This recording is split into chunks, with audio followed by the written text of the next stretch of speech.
हाँ, तो हम लोग चलते हैं अपने पहले क्वेश्चन की तरफ। तो पहला क्वेश्चन है हमारा, an object is at a distance of 0.5 meter in front of a plane mirror. Distance between the object and image. As you know, the object distance is always equal to image distance. तो अगर object की distance mirror से 0.5 metre है तो mirror की जो distance होगी, mirror का जो सरफेस होगा उसकी जो डिस्टेंस होगी इमेज से वो भी 0.5 मीटर होगी। लेकिन ध्यान दो, क्वेश्चन में क्या पूछा गया? क्वेश्चन पूछा गया the distance between object and image. तो यानी कि क्या करेंगे, उन दोनों को आपस में प्लस कर देंगे। तो फाइनली हमारा आंसर क्या आ जाएगा? हमारा आंसर आ जाएगा यहां पर 1 मीटर। ठीक है, यहां पर पूछा गया है number of images formed when two plane mirrors are inclined at angle 90 degree. तो इसके लिए हमने तुम लोगों को फॉर्मूला एक बताया था। फॉर्मूला बताया था कि होता है इसमें थीटा अपॉन इसमें 360 डिग्री अपॉन थीटा। ठीक है, 360 डिग्री अपॉन थीटा। और अगर इसका आंसर आता है इवन, अगर इसका आंसर आता है इवन तो -1 कर लेते हैं, अगर ऑड आता है तो -1 नहीं करते हैं। ठीक है, तो यहां पर थीटा की जगह क्या रखेंगे 90 डिग्री। 4 आया तो हम लोग क्या कर लेंगे, उससे 1 माइनस कर लेंगे। तो जब उससे 1 माइनस करेंगे हमारा आंसर क्या आ जाना चाहिए? हमारा आंसर आ जाना चाहिए 3। ठीक है, उसके अलावा आगे देखेंगे फिर which of the following statement is not correct. Convex mirror is often used as driving rear view mirror. Convex mirror को रियर व्यू मिरर में यूज करते हैं। Convex mirror is used as shaving mirror. नहीं, concave mirror को shaving mirror में use किया जाता है। Concave mirror is often used in search light और अ टॉर्च। तो ये तो सही है। The concave mirror is often used as a reflector behind a lamp in a projector. ये बात भी सही है। तो हम लोग क्या करेंगे, हमारा बी ऑप्शन इसमें माना जाएगा क्योंकि यही स्टेटमेंट है जो कि गलत है। उसके बाद the relation r equals to 2f holds true for. तो ये r इक्वल्स टू 2f ये किसके लिए सही है? तो r इक्वल्स टू 2f ये हमारा लेंस हो चाहे मिरर हो, दोनों के लिए सही है। ठीक है, r इक्वल्स टू 2f ये दोनों के लिए हमारा स्टेटमेंट सही रहेगा। फिर आगे क्या करेंगे, मैग्निफिकेशन ग्रेटर देन यूनिटी। अगर मैग्निफिकेशन हमारा 1 से ग्रेटर आता है तो ग्रेटर 1 से ग्रेटर आने का मतलब क्या हुआ, यहां से अगर हमारा 1 से ग्रेटर आएगा तो इसका मतलब ये हुआ कि साइज ऑब्जेक्ट इमेज का जो साइज है वो ऑब्जेक्ट के साइज से ज्यादा है। क्या होगा, इमेज का साइज ऑब्जेक्ट के साइज से ज्यादा है। तो size of image is smaller than, वो sorry greater than, size of object is smaller than the image. Size of object is smaller than image. Door close कर देंगे। फिर आगे बढ़ेंगे, the image formed bye a convex mirror. Convex mirror हमेशा कैसी image बनाता है, याद होगा आपको, कॉन्वेक्स मिरर हमेशा बनाता है virtual and erect image. In case of erect object having inverted image linear magnification is. तो याद रखना, जब भी हमारा इन्वर्टेड इमेज बनेगी तो हमारा जो मैग्निफिकेशन होगा वो निगेटिव ही होगा, और जो हमारा इरेक्ट इमेज आएगी तो हमारा आंसर हमेशा प्लस का ही होगा। फिर an object lies symmetrically and number of images formed are 9, therefore two plane mirrors are kept at an angle of. तो 9 है तो हम लोग देखेंगे 360 upon theta minus 1 equals to कितना है 9। तो 360 अपॉन थीटा इक्वल्स टू कितना हुआ 10। तो थीटा की वैल्यू कितनी हो गई 36 डिग्री। क्या आया 36 डिग्री। समझ में आया। और एक क्वेश्चन ये भी पूछते हैं कि दो प्लेन मिरर को अगर पैरेलल रखेंगे तो नंबर ऑफ इमेजेस कितनी बनेगी, इनफाइनाइट बनेगी। कई बार तुम लोगों ने देखा होगा कि बाल कटवाने जाते हो, वहां पर आगे और पीछे दोनों जगह मिरर्स रखे होंगे, तो उनमें अगर तुम देखते हो तो मिरर के अंदर इमेज के अंदर इमेज, इमेज के अंदर इमेज, इस तरीके से बनती चली जाती। कितनी इमेज बनेगी, इनफाइनाइट बनेगी। पैरेलल रखे होंगे तो कितनी बनेगी, इनफाइनाइट बनेगी। फिर reciprocal of focal length of a lens. तो फोकल लेंथ का जो रेसिप्रोकल होता है उसको हम लोग क्या कहते हैं, उसको हम लोग पावर कहते हैं। फोकल लेंथ का जो रेसिप्रोकल होता है उसको मैग्निफिकेशन नहीं पावर कहा जाता है। आंसर पहले एक बार पूरा क्वेश्चन देखें, जल्दबाजी नहीं करनी आंसर देने में। Magnification of a lens is given by image height upon object height, HI upon HO, या कई बार आप लोगों ने देखा होगा I अपॉन O लिखा होता है, ठीक है, OI नहीं लिखा होगा, IO लिखा होगा। फिर हम लोग क्या कहेंगे, a man having height 2.5 metre, he object image of 1 metre height erect the mirror used. अब देखो यहां पर अच्छा क्वेश्चन है ये, अगर प्लेन मिरर होता तो साइज ऑफ इमेज और साइज ऑफ ऑब्जेक्ट कैसे होते, साइज ऑफ इमेज और साइज ऑफ ऑब्जेक्ट एक दूसरे के इक्वल होते, यहां पर नहीं है। और अगर इरेक्ट इमेज ऑब्जेक्ट से ग्रेटर होगी तो वो इमेज तो मिरर कैसा होगा, कॉनकेव। और अगर इरेक्ट इमेज ऑब्जेक्ट से छोटी होगी तो कौन सा होगा, कॉन्वेक्स। देखो इस कॉन्सेप्ट को ढंग से पढ़ लेते हैं हम लोग कि हमारा जो कॉनकेव मिरर है वो हमेशा रियल इन्वर्टेड इमेज बनाता है। अगर वो रियल इन्वर्टेड की बात आ गई तो आंख बंद करके एक ही आंसर टिक करना है, कौन सा, कॉनकेव। लेकिन अगर हमारे साथ में आंसर में होता है कि इरेक्ट इमेज बन रही है तो हम लोग साइज देखते हैं। अगर उसका साइज प्लेन मिरर, अगर उसका साइज ऑब्जेक्ट के साइज के बराबर है तो वो प्लेन मिरर है। अगर उसका साइज ऑब्जेक्ट के साइज से ज्यादा है, अगर इरेक्ट इमेज में ऑब्जेक्ट का साइज अगर उसमें अगर जो भी मिरर हो हमारा, उस मिरर में इरेक्ट इमेज बन रही है और इमेज का साइज ऑब्जेक्ट से ग्रेटर है तो वो हमेशा कॉनकेव मिरर होगा, क्योंकि कॉन्वेक्स मिरर हमेशा ही डिमिनिश्ड इमेज बनाते हैं। वहां पर अगर बनेगा भी वर्चुअल इरेक्ट तो कैसी इमेज बनेगी, छोटी बनेगी। इसलिए यहां पर उन्होंने छोटी इमेज बनाई है तो हम लोग क्या करेंगे, यहां पर हम लोग कॉन्वेक्स। अगर इसी क्वेश्चन में वो यहाँ पर 2.5 दे देते तो हम लोग प्लेन मिरर टिक कर देते। अगर इसी क्वेश्चन में यहाँ पर 5 मीटर दे देते तो हम लोग यहाँ पर कॉनकेव दे देते। अगर वहां पर वो रियल इमेज बोल देते तो कुछ भी ऑप्शन सोचने की जरूरत ही नहीं थी, कॉनकेव ही टिक करते, ठीक है। अगर इस तरीके का क्वेश्चन आएगा तो गलत नहीं होना चाहिए। फिर where should an object be placed in front of convex lens to get real image. Convex lens है और कॉन्वेक्स लेंस में रियल इमेज हमें लेनी है। तो कॉन्वेक्स लेंस एक ही केस ऐसा है जो वो वर्चुअल इमेज बनाता है, बाकी वो हमेशा रियल इमेज ही बनाता है। तो यहां पर अगर देखा जाए real image of the size of the object, मतलब रियल इमेज तो है ही और उसका साइज ऑब्जेक्ट के साइज के इक्वल है। तो कहां पे रखी होती है, रे डायग्राम याद होंगे 2f, तो क्या करेंगे, at twice the focal length, ठीक है। फिर इस क्वेश्चन में देखेंगे, इस डायग्राम में हमें एंगल्स पता करने हैं, एंगल ऑफ इंसिडेंस और एंगल ऑफ रिफ्लेक्शन पता करना है। देखो ये नॉर्मल है, ये 35 डिग्री का एंगल है, तो ये एंगल कितने का होगा, 90 से हम लोग इसको माइनस कर लेंगे, कितना आ जाएगा 55। और तुम्हें लॉ ऑफ रिफ्लेक्शन पता है कि एंगल ऑफ इंसिडेंस और एंगल ऑफ रिफ्लेक्शन हमेशा एक दूसरे के कैसे होते हैं, इक्वल होते हैं। तो 55 यही हमारा आंसर हुआ। उसके बाद spherical mirror and thin spherical lens have each focal length -15 centimetre. The mirror and lens are likely to be. अब इसमें कहा गया स्फेरिकल लेंस है और स्फेरिकल मिरर है और दोनों की जो फोकल लेंथ है वो माइनस में है। तो माइनस का मतलब देखो, एक छोटी सी ट्रिक हमने पढ़ाई है, पुराने वीडियोस में आपने देखी होगी और हमने क्लास में भी कई बार बताई है कि छोटे में छोटा, बड़े में बड़ा। कॉनकेव की स्पेलिंग बड़ी है और प्लस और माइनस में माइनस की स्पेलिंग बड़ी है। तो कॉनकेव में माइनस होता है, कॉन्वेक्स की स्पेलिंग छोटी है और प्लस की स्पेलिंग छोटी है। तो कॉन्वेक्स के साथ प्लस रहेगा और कॉनकेव के साथ माइनस रहेगा। तो मिरर हो चाहे लेंस हो, लेकिन दोनों ही केसेस में क्या होगा, कॉनकेव होगा, बोथ कॉनकेव। आगे बढ़ते हैं।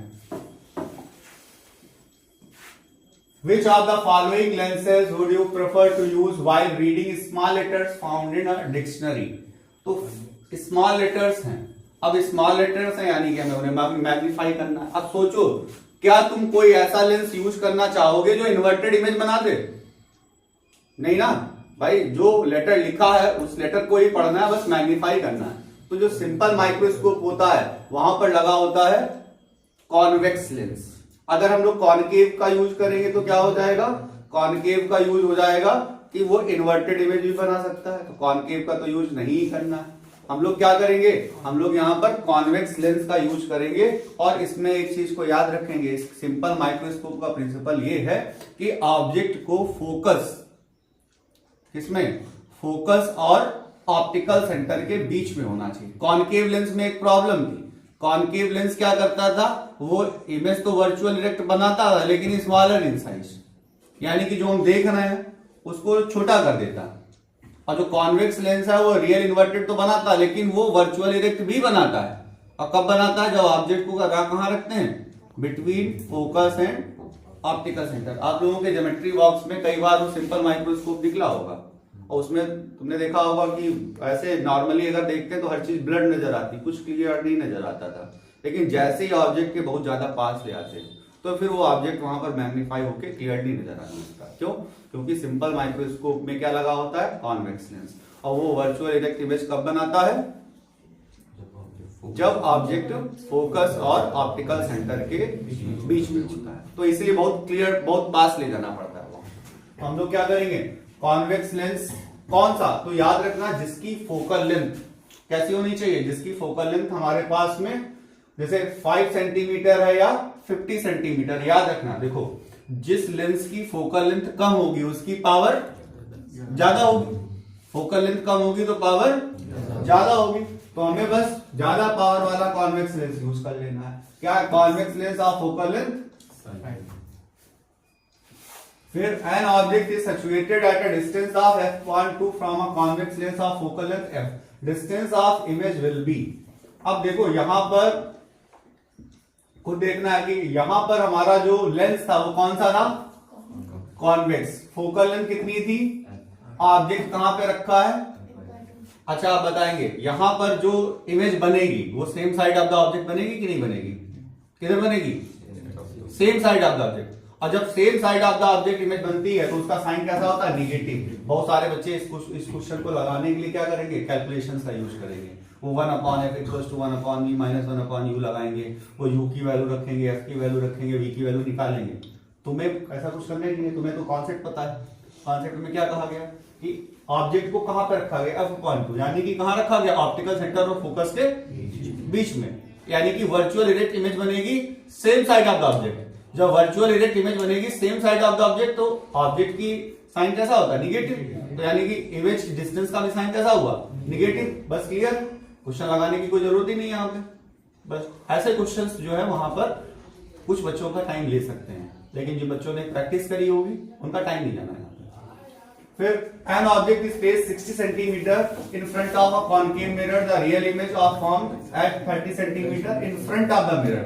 अब यहां पर कौन सा मिरर था? कॉनकेव। और इमेज कहां बन रही है? इन front of the mirror. In front of the mirror का मतलब क्या हुआ कि ऑब्जेक्ट और इमेज दोनों कैसी हैं? सेम साइड में। जब वो सेम साइड में है तो हम लोग क्या करेंगे? यहां पर हम लोग मैग्निफिकेशन की वैल्यू निकालेंगे। मिरर और लेंस, बहुत सारे बच्चे कंफ्यूज होते हैं इसमें, कब +v/u होगा, कब -v/u होगा। एक छोटी सी ट्रिक है, हमने यहाँ पर साइन कन्वेंशन का एक वीडियो डाला है और क्लास में भी कई बार पढ़ाया है। इस चीज को याद रखेंगे। लेंस की स्पेलिंग छोटी है, क्या करेंगे? प्लस, और मिरर की स्पेलिंग बड़ी है, क्या करेंगे? माइनस। तो हम लोग m इक्वल टू क्या करेंगे? -v/u। अब देखेंगे v की वैल्यू कितनी है? -30 और u की वैल्यू कितनी है? -60। तो फाइनली आंसर क्या आया? -1/2, यानी कि माइनस का 0.5 क्या बना? माइनस का 0.5। इसके बाद में आगे बढ़ते जाएंगे। Two plane mirrors are set at right angles and a flower is placed between the mirror. The number of images, अभी हम लोगों ने इस टाइप का क्वेश्चन लगाया था, तो इमेज कितनी आएंगी? 3 आएंगी। कितनी इमेज बनेगी यहां पर? यहां पर बनेगी 3 इमेजेस। तो फॉर्मूला क्या होगा? जैसे 360/θ, और अगर वो आ रहा है इवन तो क्या कर लेंगे? -1। ठीक है, तो 360/θ -1 फॉर्मूला रहेगा यहाँ पे। तो क्या हो जाएगा? कितनी इमेज बन जाएंगी? फिर इसमें कहा गया 6 फीट टॉल है तो प्लेन मिरर का साइज कितना होना चाहिए जिससे उसकी इंटायर इमेज बने? याद रखना, अगर h हाइट का कोई पर्सन किसी प्लेन मिरर के सामने खड़ा है, उसको अपनी फुल इमेज देखनी है, तो प्लेन मिरर का साइज उसकी हाइट के साइज का डिवाइडेड बाय 2, हाफ होना चाहिए, हाफ द साइज। ठीक, अगर तुम किसी प्लेन मिरर के सामने खड़े हो, तुम चाहते हो तुम्हारी पूरी इमेज वहां पर बने, तो कम से कम उस इमेज की, अब तुमने देखा होगा घर में शीशा रखा होगा, तो उस शीशे के सामने अगर खुद को खड़े हो तो उसमें खाली चेहरा ही नजर आ रहा है। कुछ लोग पॉकेट वाला मिरर रखते हैं। अब सोचे कि पॉकेट वाला मिरर दूर रखाएंगे जाके, अपनी पूरी इमेज बन जाएगी वहां पर। नहीं बनेगी ना, कम से कम कितनी चाहिए h/2, कितनी चाहिए h/2 चाहिए। तो यहाँ पर क्या होगा 6 फीट है तो कितना होगा 3 फीट, ठीक है। फिर उसके बाद में आगे बढ़ते हैं। An object is placed 60 centimeter in front of a convex mirror. Virtual image is located at 30 centimeter. What is the object magnification? फिर से फॉर्मूला क्या होगा, m equals to minus we upon u. हम लोग क्या किया, v की जगह क्या हुआ, अब यहां पर जो वर्चुअल इमेज फॉर्म हुई तो किधर बनी होगी, दूसरे साइड में। तो हम लोग क्या करेंगे, यहाँ पर जो 30 है वो कैसा है प्लस में, और ये 60 कैसा है माइनस में। तो ये प्लस कट गया, यहाँ पर आंसर क्या आया 0.5 प्लस। अगर प्लस आता है तो प्लस भी लिखा जाता है। प्लस इंडिकेट करता है कि वर्चुअल इरेक्ट इमेज है, माइनस इंडिकेट करता है कि रियल एंड इन्वर्टेड इमेज। फिर आगे बढ़ते हैं। Light rays A and B fall at optical component C and D. और ऑप्टिकल कंपोनेंट के बारे में पूछा गया। अच्छा देखो यहाँ पर रिफ्लेक्शन हो रहा है कि रिफ्रैक्शन, रिफ्रैक्शन यानी कि ये लेंस होगा। अब रेज कन्वर्ज हो रही है कि डाइवर्ज, डाइवर्ज यानी कि क्या होगा, ये कॉन्वेक्स लेंस है, ये अपने आप में क्या है कॉन्वेक्स लेंस। समझ में आया, कॉनकेव लेंस हुआ, सॉरी यहां पर क्या होगा कॉनकेव लेंस हुआ, क्योंकि कॉन्वेक्स लेंस क्या होता है कन्वर्जिंग। इसके बाद हम लोग क्या करेंगे, उसके बाद में N object is placed 20 centimetre in front of a concave mirror which focal length is this, what is the magnification. तो हम लोग यहाँ पर देखेंगे फिर से मैग्निफिकेशन का क्वेश्चन है, मिरर है, हम लोग क्वेश्चन लगा लेंगे। इसका आंसर कैसा आना चाहिए, ऑब्जेक्ट को 20 सेंटीमीटर पर रखा गया, फोकल लेंथ 25 है। अब सोचो कि जब कॉनकेव मिरर होता है और एफ की वैल्यू यू से ग्रेटर होती है तो हमारी जो मैग्निफिकेशन आता है वो प्लस का आता है। और वैसे भी इसमें अपने रख के देखेंगे तो रख के देखने पर हमारा आंसर क्या आ जाएगा, यहां पर v जो मतलब f जो है इतना है और v जो है हमारा वो u हमारा इतना है। अब इसके बाद से हम लोग v की वैल्यू निकालेंगे, न्यूमेरिकल है, इसको लगा के देख लेते हैं। वैसे यहां पर इसका मैग्निफिकेशन का साइन कैसा आना चाहिए, प्लस का, ठीक है। इसमें ये दो ऑप्शन जो तुम्हारे निगेटिव वाले वो तो होंगे ही नहीं। कैसे पता चला, क्योंकि तुम लोगों को बताया गया कि कॉनकेव मिरर में जब f की वैल्यू u से ग्रेटर होती है तो हमारा जो इमेज बनती है वो कैसा होती है, रियल एंड वो सॉरी वर्चुअल एंड इरेक्ट। और जब वर्चुअल इरेक्ट इमेज बनेगी तो मैग्निफिकेशन कैसा होगा, पॉजिटिव होगा। तो हम लोग क्या करेंगे 22 को लगा के देखेंगे। तो देखते हैं यहां पर कॉनकेव मिरर है और 20 सेंटीमीटर ऑब्जेक्ट डिस्टेंस है, फोकल लेंथ है 20। अब देखेंगे क्वेश्चन को,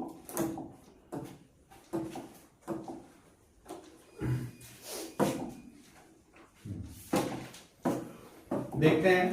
पहले हम लोग साइन कन्वेंशन का यूज लिखेंगे, ऊपर लिखेंगे बाय यूजिंग साइन कन्वेंशन, ठीक है। फिर f इक्वल टू कितना है -25 सेंटीमीटर। माइनस में क्वेश्चन में नहीं दिया था, कैसे आ गया, क्योंकि वो कॉनकेव मिरर था। और u इक्वल टू कितना है माइनस का 20 सेंटीमीटर, u कितना था माइनस का 20 सेंटीमीटर। अब हम लोग यहाँ पर मिरर फार्मूला लगाएंगे, यहाँ पे लिखेंगे by using mirror formula. 1/f equals to 1/v plus 1/u, 1/v plus 1/u equals to 1/f होता है। तो 1/v इक्वल्स टू क्या हुआ 1/f माइनस 1/u। 1/f का मतलब -25 और माइनस, और यहां पर क्या हुआ माइनस का 20। सॉल्व करेंगे तो 1/v इक्वल्स टू क्या हो जाएगा -1/25 माइनस माइनस प्लस 1/20, ठीक है। एलसीएम ले लेंगे तो एलसीएम यहां पर आ जाएगा 100, सॉल्व करने पर -4 प्लस 5 कितना आ जाएगा 1/100। कैसा आया प्लस में, तो v कितना आया प्लस का 100 और v हमारा कैसा आ गया है प्लस का 100 आ गया। मैग्निफिकेशन का फार्मूला मिरर के लिए होता है m इक्वल्स टू माइनस का v/u माइनस, और v की वैल्यू कितनी है प्लस का 100। यूनिट जरूर लिखेंगे, वहां पर सेंटीमीटर आया तो सेंटीमीटर जरूर लिखें, 100 सेंटीमीटर। और u की वैल्यू कितनी आई थी, u की वैल्यू -20 सेंटीमीटर। तो ये कैंसिल हो गया, आंसर आया +5। याद रखना मैग्निफिकेशन की कोई भी यूनिट नहीं होगी। न्यूमेरिकल समझ में आया। तो वैसे भी ऑप्शन को अगर हमें एलिमिनेट करना भी सीखना होगा कि माइनस वाले आंसर तो हो ही नहीं सकते थे, ठीक है। और दूसरी, जैसे कि अगर हमें क्वेश्चन नहीं लगाने का मन था, हमारे पास टाइम नहीं था, तो हम लोग कैसे निकालते वहां पर कि यहां पर जो मैग्निफिकेशन है वो कैसा है, 1 से छोटा नहीं हो सकता, और माइनस में मैग्निफिकेशन नहीं हो सकते, तो हमारा आंसर क्या होना चाहिए था, ठीक। लेकिन अभी हम यही ट्रिक बताने लगेंगे तो तुम लोग क्या करोगे, मान लो यही क्वेश्चन तुम्हारे न्यूमेरिकल में आ गया, फिर तुम कहोगे सर ने तो ट्रिक बताई थी, अब तुम आपका डब्बा जब्बा करेंगे बैठ के यहाँ पे, ठीक है, लिखोगे नहीं, इसलिए वो पूरा न्यूमेरिकल लगाया। लेकिन फिर भी अब न्यूमेरिकल लगाने के बाद ट्रिक समझ में आई कि नहीं आई है, कि अगर हमारे पास में कॉनकेव मिरर होगा और एफ की वैल्यू यू से ग्रेटर होगी तो मैग्निफिकेशन हमारा माइनस में नहीं हो सकता, ठीक। अब बचे 2, तो क्या हुआ, उसका मैग्निफिकेशन हमेशा 1 से ग्रेटर होता, ये नहीं हो सकता, क्या बचा, एक ही ऑप्शन बचा ना। फिर अगला question 23, an object is placed at the radius of curvature of concave spherical mirror. The image formed by the mirror is located at the focal point of the mirror. तो इसमें कहा गया कि जो इमेज यहां पर फॉर्म हुई है वो यहां पर ऑब्जेक्ट रखा था रेडियस ऑफ कर्वेचर पे। जब रेडियस ऑफ कर्वेचर पे रखते हैं, सी पे रखते हैं, तो इमेज भी कहां पर बनती है, सी पर बनती है, ठीक है। तो हम लोग क्या करेंगे, C located at the centre of curvature, और साइड भी कैसा होगा, सेम साइड होगा। फिर कहा गया refractive indexes of water and diamond relative to air respectively, refractive index of diamond with respect to water. इसके लिए भी हमने एक अलग से तुम लोगों को ट्रिक बताई थी, डिस्कशन की है हम लोगों ने। अब देखो क्या पूछा गया, refractive index of diamond. Refractive index को म्यू से भी दिखाते हैं, एन से भी दिखाते हैं। Refractive index of what, diamond with respect to water. याद रखेंगे, जिसकी रिस्पेक्ट करेंगे उसको कहां पे बिठा के रखेंगे, सिर्फ। अगर स्पीड के टर्म्स में होता तो ऊपर वाला ऊपर रहता, नीचे वाला नीचे रहता। लेकिन रिफ्रैक्टिव इंडेक्स के टर्म्स में, और रिफ्रैक्टिव इंडेक्स वेलोसिटी के इनवर्सली प्रोपोर्शनल होता है, तो ऊपर वाला नीचे और नीचे वाला ऊपर। यानी कि डायमंड का रिफ्रैक्टिव इंडेक्स कहां चला गया, ऊपर, और वाटर का रिफ्रैक्टिव इंडेक्स कहां चला आया, नीचे। तो सॉल्व करेंगे तो 2.4 डिवाइडेड बाई 1.3 सॉल्व कर लेंगे और हमारा आंसर यहां पर आ जाएगा। तो 1.80 के आसपास आना चाहिए, ठीक है।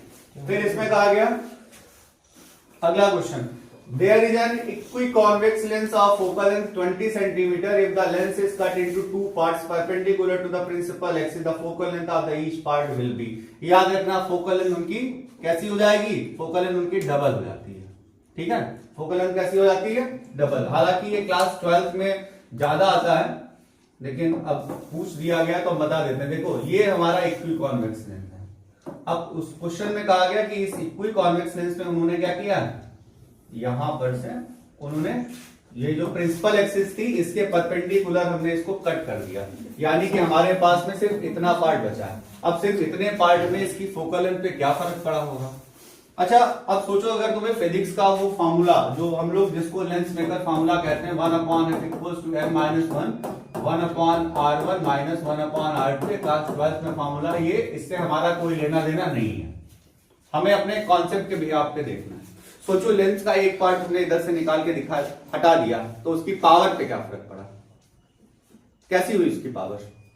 एक लेंस था हमारा ऐसे, और इस लेंस में एक पार्ट हमने इधर से निकाल दिया, सोचो उसकी पावर पे क्या फर्क पड़ा होगा, पावर कम हो गई होगी। ऑब्वियस सी बात, जब पावर कम हो जाएगी तो फोकल लेंथ, पावर कम होगी तो फोकल लेंथ बढ़ जाएगी। तो फोकल लेंथ हमारी बढ़नी है, यहाँ पे फोकल लेंथ क्या होनी है, बढ़ जानी। तो अगर हमारी फोकल लेंथ बढ़ जानी है तो याद रखना कि फोकल लेंथ पे क्या फर्क पड़ेगा। तो याद रखना फोकल लेंथ, अब सोचो बढ़नी है, अब बढ़ने वाले आंसर कौन है इसमें, सिर्फ 40 सेंटीमीटर। यानी कि तुम्हें उस क्वेश्चन से कोई मतलब नहीं था, तुम्हें फार्मूला कुछ नहीं पता था, लेकिन आप कॉमन सेंस का यूज करेंगे फिर भी आप अपना आंसर आसानी से निकाल सकते हैं, ठीक है।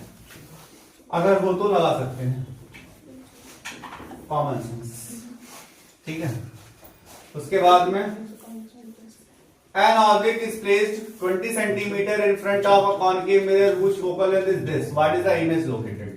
तो हम लोग क्या करेंगे, ऑब्जेक्ट की डिस्टेंस दी गई थी, फोकल लेंथ दी गई थी, और हमसे क्या पूछा गया था, हमसे पूछी गई थी इमेज। अभी थोड़ी देर पहले हम लोगों ने क्वेश्चन ऐसा ही लगाया था, तो क्या आया था यहाँ पर 5, ठीक है 5 आया था। तो हम लोग क्या कर लेंगे 5 क्या मतलब वहां पर शायद आंसर में कुछ और आया था, जब हम लोगों ने अभी देखो न्यूमेरिकल सॉल्व किया है, यही सेम क्वेश्चन लगाया है लगभग में। तो v की वैल्यू 100 सेंटीमीटर, अगर डाटा यही है तो 100 सेंटीमीटर का मतलब क्या हुआ 1 × 10⁻², ठीक है।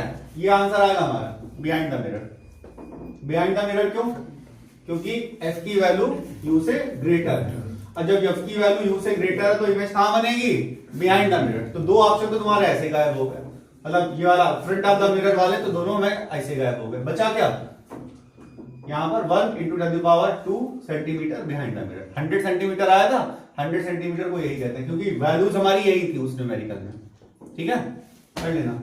फिर कहा गया which statement is the best describe the property of light waves illustrated by the diagram below। यहां पर क्या कहा गया कि some materials reflect light, light waves are reflected by some material, light waves are emitted by some material।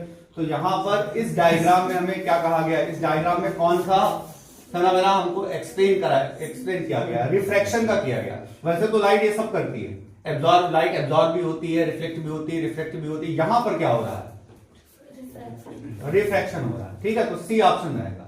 फिर light waves do not require any medium for their propagation. वो air में travel करती है, वाटर में travel करती है, diamond में travel करती है, लेकिन अगर मीडियम ना भी हो तब भी वो ट्रेवल करती है। तो can travel through perfect vacuum.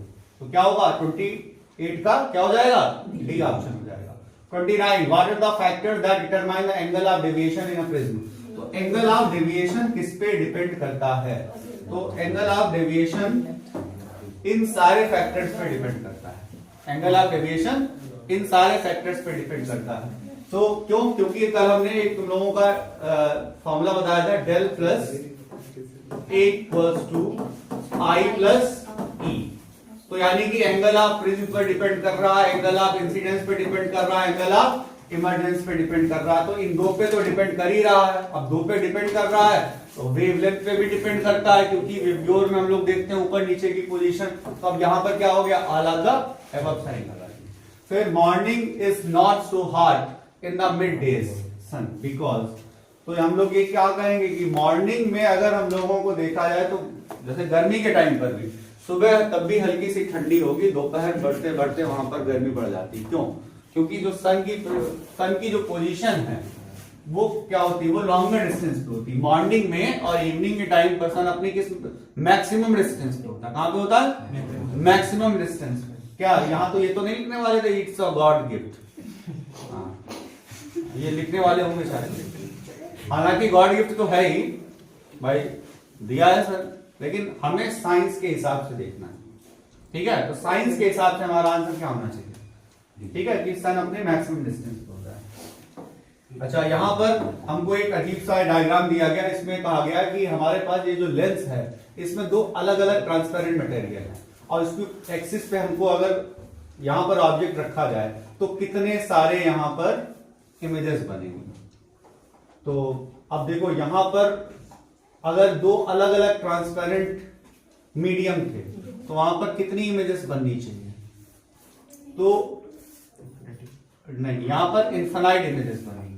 कितनी बनेगी, इन्फिनाइट इमेज। आपके एनसीईआरटी में क्वेश्चन पूछा गया है कि अगर नीचे वाले पार्ट को अगर हम लोग यहाँ पर ब्लैक कर देते हैं, ब्लैक पेपर से ढक देते हैं, तो यहाँ पर जो इमेज बनेगी उसके नंबर पे क्या फर्क पड़ेगा, इमेज बनेगी कि नहीं बनेगी। तो क्या होगा आंसर, इमेज बनेगी, बस क्या हो जाएगी, थोड़ी सी फेंट हो जाएगी। क्या हो जाएगी, इमेज फेंट हो जाएगी। यहाँ पर क्या होगा, जो हमारे पास अलग अलग बहुत सारे सेक्शंस हैं, तो जितने सेक्शंस होंगे उतनी सारी इमेजेस यहाँ पर बननी चाहिए। अब उन्होंने ये यहाँ पर क्लियर नहीं किया कितने सेक्शन, उन्होंने कहा दो अलग अलग मटेरियल से हमने बना दिया है इसको। जब दो अलग अलग मटेरियल से यहाँ पर इन सेक्शंस में ऐसे या तो आपस में मिला दिया होता, उन्होंने बस सेक्शंस बना रखे। अब सेक्शंस के हिसाब से हर सेक्शन अपने आप में एक इमेज बनाएगा, ठीक है। जब हर सेक्शन अपने आप में एक इमेज बनाएगा तो नंबर ऑफ इमेजेस कितनी बननी चाहिए, इन्फिनाइट इमेजेस बननी। उसके बाद हम लोग करेंगे 32. The object is placed in front of concave mirror of focal length 50 centimeter. Real image is from 75 centimeter in front of the mirror. How far is the object from the mirror? अब यहाँ पर object की distance हमसे पूछी गई है, ठीक है। तो ऑब्जेक्ट की डिस्टेंस हमेशा कैसी रहती है, निगेटिव। अब या तो तुमको लोग क्वेश्चन को लगा लो और लगाने के बाद सॉल्व करो, और या तुम ऑप्शन में प्रैक्टिस करके निकाल सकते हो। यू की वैल्यू क्या हो जाएगी, -1। इसके बाद हम लोग क्या करेंगे, यहाँ पर आगे सॉल्व करेंगे। A number of images of a candle flame can be seen in a thick plane mirror. The brightest image, तो ब्राइटेस्ट इमेज उनमें कौन सी होगी, फर्स्ट इमेज जो होगी वो ब्राइटेस्ट इमेज, ठीक है। क्या होगी, फर्स्ट इमेज वहां पर ब्राइटेस्ट इमेज होगी। A ray from air enters water then through a thick layer of glass placed below the water. After passing through glass, it again comes out air medium then final emergent ray. अब यहाँ पर क्या होगा, इसमें कहा गया पहले water में एंटर करती है और वाटर के बाद में ग्लास में एंटर करती है और ग्लास में एंटर करने के बाद फाइनली निकलती है। तो यहाँ पर क्या होगा, तो बेंड्स टुवर्ड्स द नॉर्मल, तो डेंसर से रेयर में आ रही है तो क्या होगा, bends away from the normal या टुवर्ड्स द नॉर्मल, क्या होना चाहिए, बेंड्स टुवर्ड्स द नॉर्मल या अवे फ्रॉम द नॉर्मल। इसमें कंफ्यूज हो रहा है। फाइनली लाइट कहां से कहां गई है, डेंसर टू रेयर। और जब डेंसर टू रेयर जाती है तो क्या होता है, अवे फ्रॉम द नॉर्मल, ठीक है। तो इसमें क्या कहेंगे, नन ऑफ द, इसमें देखो बेंड्स टुवर्ड्स द नॉर्मल तो हो नहीं सकता, ठीक है। तो हम लोग क्या कहेंगे, लेटरल डिस्प्लेसमेंट क्या यहाँ पर हो रहा है, जब लाइट डाली गई थी उसके बिल्कुल पैरेलल चल रही है, नहीं ऐसा नहीं है, क्योंकि दो मीडियम वहां पर हो चुके हैं अलग अलग। अब हम लोग क्या करेंगे, नन ऑफ दीज आंसर। फिर इसमें क्या होगा, concave spherical mirror has a radius of curvature 100 centimetre, what is focal length क्या हो जाएगी 50। तो रेडियस ऑफ कर्वेचर अगर 100 सेंटीमीटर है तो फोकल लेंथ कितनी हो जाएगी, focal length radius of curvature का हाफ होता है, focal length radius of curvature का हाफ होता है, ठीक है। अगर वहां पर भूल रहे हो तो सोचो अल्फाबेटिकली एफ और आर में पहले कौन आता है, एफ का नंबर और आर का नंबर, पहले कौन है, एफ पहले है और आर, तो आर हमेशा बड़ा होगा और एफ हमेशा छोटा होगा। एफ पहले आ जाता है, आर बाद में आता है, तो f equal to r upon 2 होता है। सब कुछ पढ़ने के बाद में अगर ऐसे क्वेश्चंस भी गलत करके आएंगे तो कोई मतलब ही नहीं बनता ना तैयारी का, ठीक है। तो क्या हो जाएगा, तो रेडियस ऑफ कर्वेचर 100 है तो फोकल लेंथ 50 होगी, ठीक है। फार्मूला देखें, फार्मूला को सॉल्व करें, देखो f equal to r upon 2 क्या आना चाहिए, पूछा क्या गया है, फोकल लेंथ, तो देखो हाँ, फिर आगे क्या कहा गया है, क्वेश्चन देख लिया, लग गया ना। हाँ, हमने कल क्या तुम लोगों को लेक्चर दिया था, बताया था, क्वेश्चन अगर जरूरत से ज्यादा आसान है तो उसको दोबारा जरूर पढ़ें, ठीक है। ये क्वेश्चन जरूरत से ज्यादा आसान था, देखो गलत हो रहा था, इतने कॉन्फिडेंस में वहां पर टिक करके और बिल्कुल हाँ हम तो सही करके आएंगे। अब देखो कितना आसान सा क्वेश्चन था, गलत कर रहे थे कि नहीं कर रहे थे, अब ये तो नहीं गलत होना चाहिए ना एटलीस्ट। इतने क्वालिटी क्वेश्चन पढ़ रहे हैं और गलत क्या करना है, f equal to r upon 2 का फॉर्मूला, ठीक है। अब आगे, light is incident on air water interface at an angle 25 to the normal, what an angle does refracted ray makes with the normal.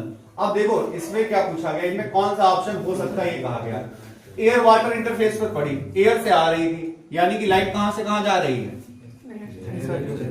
कहां से कहां जा रही है, रेयर से डेंसर, तो किधर बेंट होगी, और जब वो टुवर्ड्स द नॉर्मल बेंट होगी यानी कि उसका angle of reflection angle of incidence से कम है। कौन सा ऑप्शन है इसमें, ऐसा 90, ठीक।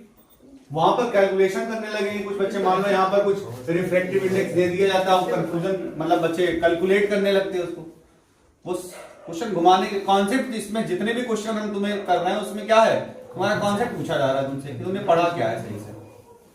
तो इसमें क्या होगा, हमें कैलकुलेट करना ही नहीं है, 25 हो ही नहीं सकता क्योंकि angle of incidence angle of refraction equal होते ही नहीं है इसमें, या तो बिल्कुल लाइट इसमें स्ट्रेट जा रही होती, फिर 34 और 90।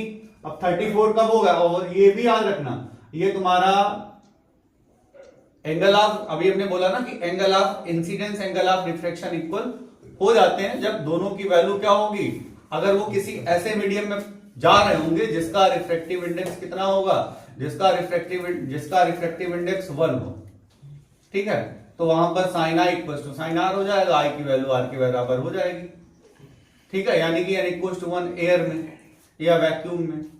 अगर पूछा भी जाए क्वेश्चन इस तरीके से आ जाए कि रिफ्रैक्शन में angle of incidence angle of refraction के बराबर है, तो यानी कि मीडियम ही नहीं चेंज हुआ, ठीक, एयर है, ये ग्लास है तो ग्लास है, उसी के अंदर ट्रेवल कर रहा है।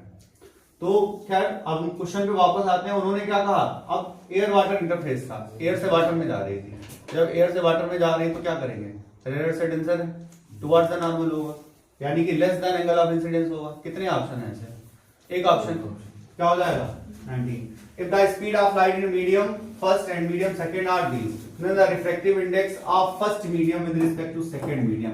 इस बात का बहुत ध्यान रखना, क्या कहा गया, refractive index of first medium with respect to, क्यों, क्योंकि जिसकी रिस्पेक्ट होगी उसको सिर पे बिठाना। अब क्या करना है, v2 अपॉन v1, वेलोसिटी के टर्म्स में क्या होता है, जो ऊपर है वो ऊपर रहेगा, जो नीचे है वो नीचे रहेगा। अब इसको हम लोग यहाँ पर क्या कर लेंगे, यहाँ पर 2 इंटू 10 की पावर 8 अपॉन 2.5 10 की पावर 8,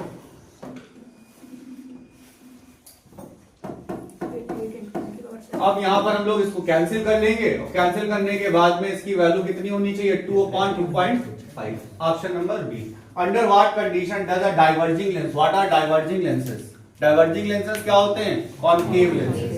तो कॉनकेव लेंस में क्या होता है, कॉनकेव लेंस में कहा गया कि वर्चुअल इमेज जो है रियल ऑब्जेक्ट की कब बनती है, डाइवर्जिंग लेंस हमेशा वर्चुअल इमेज बनाता है, या डाइवर्जिंग मिरर हमेशा वर्चुअल इमेज बनाता है, ऑलवेज, कोई कैलकुलेशन की जरूरत नहीं है। यहां पर क्या हुआ 39 हम लोग पढ़ेंगे, a lens produce a enlarged virtual image, what kind of lens, अगर ये इनलार्ज्ड वर्चुअल इमेज बना रहा है, देखो अभी हमने पिछले क्वेश्चन बनाया वो हमेशा वर्चुअल इमेज बनाता है, लेकिन कैसा, स्मॉलर इन साइज। अगर इनलार्ज इमेज बनानी है तो कौन सा लेंस होगा, कॉन्वेक्स लेंस। कौन सा होगा, कॉन्वेक्स का मतलब कन्वर्जिंग, कौन सा होगा, कन्वर्जिंग। ऐसा ही मिरर में भी है, ठीक है, मिरर में भी अगर हमसे कहा जाए इनलार्ज वर्चुअल इमेज तो कौन सा मिरर है, कन्वर्जिंग। लेकिन बस याद रखना जो कन्वर्जिंग मिरर है वो कॉनकेव मिरर है, और जो कन्वर्जिंग लेंस है वो कॉन्वेक्स लेंस है। क्वेश्चन नंबर 40 पे आते हैं। एक्सपेरिमेंट में फोकल लेंथ को और यहां पर देखना था, अब यहां पर फोकल लेंथ निकालने के लिए उसको क्या मेजर करना चाहिए, वहां पर उसको किसके बीच की डिस्टेंस निकालनी है, जो इमेज फॉर्म होगी वो लेंस के फोकस पे फॉर्म होगी। इमेज कहां पर फॉर्म होगी, फोकस पे, और फोकस पे क्या रखी है, स्क्रीन, क्योंकि स्क्रीन पर ही तो हम लोग इमेज को ऑब्टेन कर रहे हैं ना। ये वाले क्वेश्चन हमने काफी प्रैक्टिस कराए हैं, लेकिन फिर से सोच लो कि जब भी आप लोगों ने एक्सपेरिमेंट किया होगा और एक डिस्टेंट ऑब्जेक्ट को अगर हम लोग किसी लेंस के थ्रू किसी स्क्रीन पर देख रहे हैं, देखो यहां पर कॉनकेव लेंस का तो यूज नहीं कर रहे हैं हम लोग, कॉन्वेक्स का ही कर रहे हैं, क्योंकि हमें स्क्रीन पर इमेज चाहिए, स्क्रीन पर इमेज यानी कि रियल इन्वर्टेड चाहिए, और कॉनकेव लेंस तो रियल इन्वर्टेड बनाता नहीं है, बनाता कौन है, कॉन्वेक्स लेंस। तो जहां पर स्क्रीन जो फोकल लेंथ निकाल रहे ना तो फोकस पे बनेगी, तो स्क्रीन कहां रखी है, फोकस पे, क्योंकि वहीं पर इमेज बन रही थी, और उससे हमें किसकी डिस्टेंस निकालनी है, लेंस की।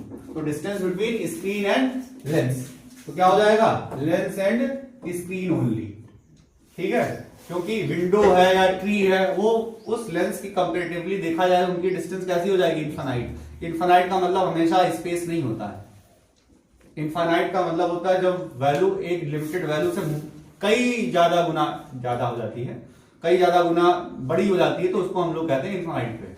अब ऑब्जेक्ट रखा था इनफाइनाइट पे, तो इसकी इमेज कहां पे बन लीजिए, फोकस पे, और तुम जहां पर इमेज बना रहे हो वहीं पर एक स्क्रीन रख रहे हो, तो स्क्रीन और फोकस की लेंस की डिस्टेंस क्या है भाई, फोकल लेंथ है। फिर आगे इस क्वेश्चन को देखेंगे। अब यहां पर क्या होगा, यहां पर होगा लेटरल इन्वर्जन। अब लेटरल इन्वर्जन देखेंगे, अच्छा क्वेश्चन है ये। इसमें पूछा गया इसकी सही इमेज क्या होगी, इन्होंने इस ऑब्जेक्ट को, ऑब्जेक्ट इमेज जो इनको ये दिख रही है, तो ऑब्जेक्ट क्या रहा होगा, ऑब्जेक्ट जो इसका जस्ट अपोजिट रहा होगा, यानी कि लेफ्ट का राइट में, राइट का लेफ्ट में, ऊपर का नीचे, नीचे का ऊपर नहीं होगा। प्लेन मिरर है ना, तो लेफ्ट का राइट, राइट का लेफ्ट, तो कौन सा है यहाँ पर? B option. ठीक है, कौन सा ऑप्शन है? याद रखना, लेफ्ट का राइट, राइट का लेफ्ट। और कई बार वो क्या करेंगे, कई बार वो यहाँ पर सर सी है ये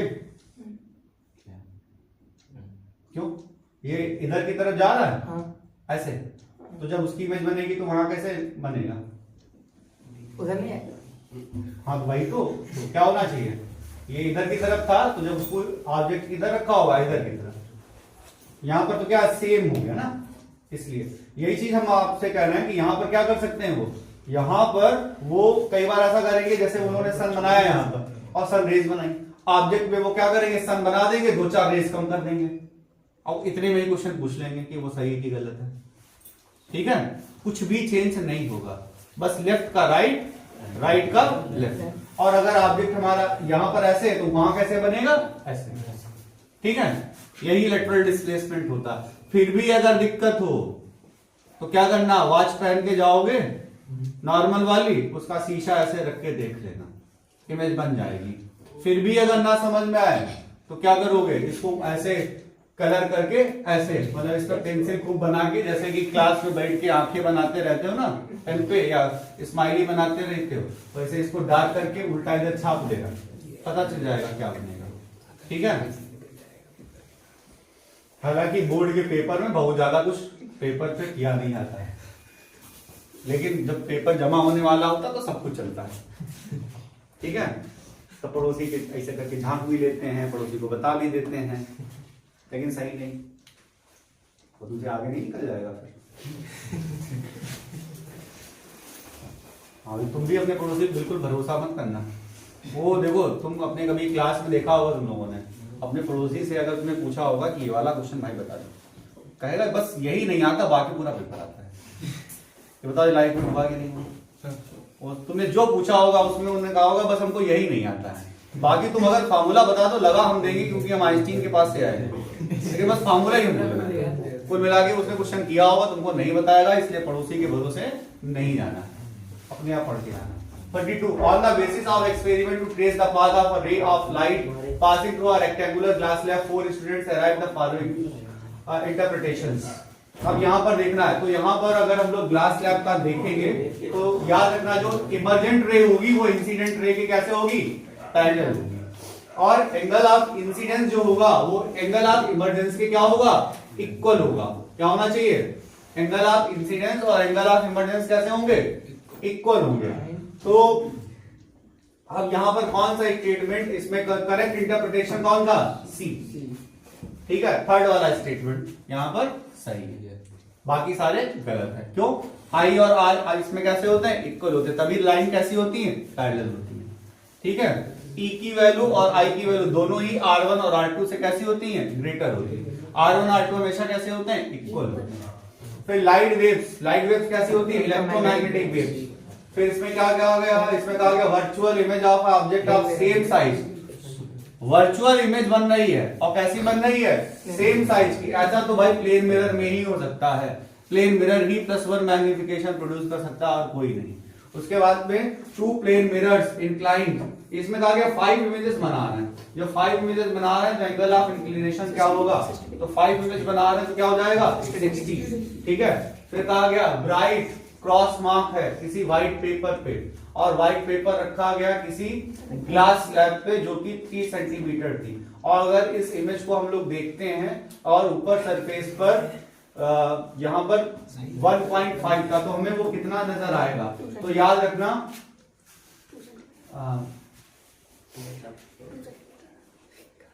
रेक्टेंगुलर ग्लास स्लैब रखी गई है। ठीक है, और जो सरफेस है उस सरफेस पे हमें देखना है अपर सरफेस से, तो यहां पर क्या होगा, यहां पर रिफ्रैक्शन की वजह से, ध्यान देना, तो यहां पर क्या हो जाएगा, n इक्वल्स टू फॉर्मूला होता है रियल डेप्थ अपॉन अपीयरेंट डेप्थ।